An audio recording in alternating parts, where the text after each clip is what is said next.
next few days. That's what I said, 5 minutes. You say, I don't have 5 minutes, Dr. Wiley. You've got 5 minutes for yourself. Come on now. Try taking about 5 minutes every morning for the next few days.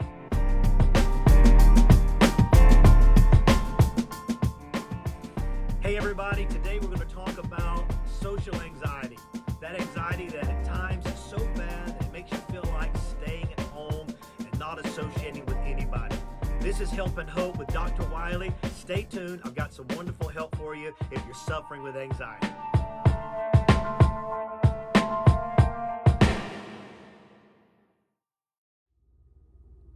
You know, we've all been there, standing in front of that bathroom mirror, getting dressed for a birthday party or wedding ceremony, thinking, do I look okay? Are these pants too tight? Practically everyone has a bit of anxiety about how we look at times, but you know, sometimes anxiety can be a lot more serious than just worrying about how we look. We're going to talk about that today. There are many people whose anxiety is so bad that sometimes it feels impossible for them to simply get out of the house or even get out of bed. You know, such extreme cases of anxiety often require anti-anxiety medication like beta blockers. And I know what you're saying. I don't want to take medication, but sometimes that's really the only way we can get help when that social anxiety is so severe. But I want to share with you some things you can do that maybe is included with medication or maybe can be done instead of medication. So here's some things that could be helpful. Number one of the best and most proven treatments for anxiety and stress is exposure therapy. Many people have had panic attacks and they tell me that they felt like they were going to die. But according to the Mayo Clinic research, panic attacks are not life-threatening. So I'm hoping that's going to be an encouragement to you. But that is why it can sometimes be helpful to push through that initial fear and try to be a little more social than you feel like being at times. Then maybe it will get a little easier as you get used to it. Now, I'm not talking about those cases where medication may be necessary. Come on now. Let's talk about the root of anxiety for a minute. It may be just a simple personality issue, or it could be something as complicated as abuse and trauma at the bottom of it all. So it's important to confront those life experiences that started your social anxiety. That's part of exposure therapy. Now, I know that can be very difficult and it will take time for you, but you can do it. See, you need to talk to somebody about it. So I invite you to email me at helpandhope111@gmail.com. That's helpandhope111@gmail.com. It's right there on the bottom or at the side of your screen. I want to hear your story about anxiety. Now, here's something else you've got to hear. It will help you process your painful experiences by writing it down. And just emailing us can help you dealing with those painful experiences that you've got to get rid of, you've got to deal with, you've got to pull out of that room that you've got them locked in. I want to respond to you and give you some suggestions for therapeutic action. So don't forget to email. Now, also, your social anxiety may have started because you were always at home growing up, made to feel on edge.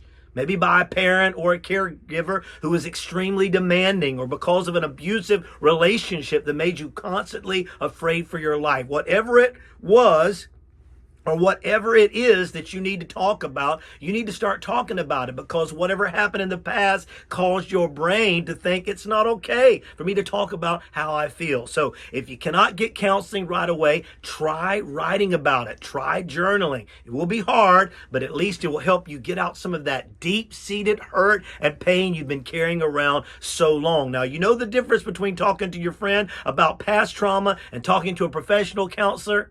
It's that although your friend is going to tell you, hey, it's not your fault, and in a lot of cases, I know it's not your fault, but listen, a professional counselor is going to empathize with you, or empathize, I should say, with you and the pain your trauma caused you, but she is also going to remind you that it is in fact your responsibility to confront the impact that your life experiences are having on you. It is up to you. I know that's hard, but you can do it. That is what I want to do for you now. I want essential to help you confront those painful life experiences. The first thing you must do to begin to manage your social anxiety is to become mindful. Say it out loud. Mindful. You've got to become mindful of your pain. Not make friends with it, but be able to sit in the same room with your pain and your painful experiences. One of the main things that can cause anxiety is when there is conflict inside and when you're trying to push those painful memories down, but those painful memories are trying to come out. Anxiety is created. You become a anxiety manufacturing company. Listen, when you try to convince yourself that the trauma did not happen or that it does not bother you, when in fact it does, that causes conflict and that leads to anxiety. That is why it's so important to confront your feelings. Now, I've shared with you that this is help and hope. So we're going to talk about the mental, we're going to talk about the spiritual as well. Don't forget to pray. Now, I want you to hold on for just a moment. I want to share this list of things that I want you to remember to do. It's coming up on your screen right now. It's step 1, step 2, and step 3. These 3 things, I want you to work hard on helping yourself to do these, and they'll help you. Now, you don't have to dwell on the trauma, but it will be helpful to begin to be honest with yourself about your feelings. Now, try taking about 5 minutes every morning for the next few days. That's what I said, 5 minutes. You say, I don't have 5 minutes, Dr. Wiley. You've got 5 minutes for yourself. Come on now. Try taking about 5 minutes every morning for the next few days to spend some time alone with yourself and God and pay close attention to how you are feeling in each part of your body. Start with your feet, move up through the legs to the hips, abdomen, chest, neck, ending with your head, thinking about how I feel in each of those parts of my body. You may think my feet hurt, my belly's hungry, I got a headache. You need to be able to be mindful of the ways that you are feeling. That's so important to reducing anxiety. I've known people who tried this technique and got very emotional when they got into the part of their body that was hurt or abused. I know that's not easy for you to do, but I hope that you will try it.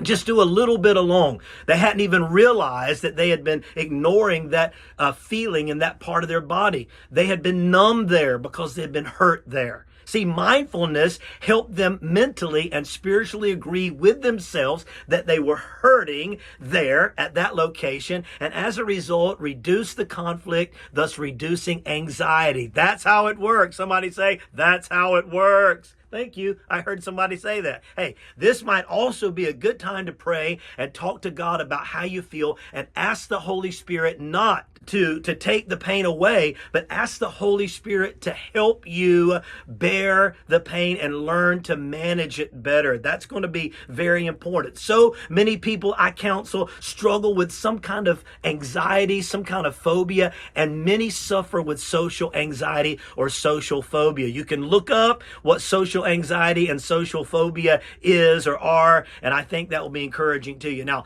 I had a patient once who would be 30 minutes late or later to her sessions because she would be dressed an hour early and would sit in her living room unable to bring herself to leave the house because she had social anxiety so bad. Let me just share with you as I get ready to wrap this up some symptoms of social phobia or symptoms of social anxiety. First of all, intense anxiety about specific social situations. Somebody say, I've been there. I know you have. But that anxiety comes because you believe you may be judged negatively, embarrassed, or even humiliated. Now, here's another symptom of social phobia or social anxiety: avoidance of social situations or enduring them with intense anxiety. Sitting there at that party, that wedding reception with those knots in your stomach because you're afraid you're being judged or because you're afraid that everybody's staring at you.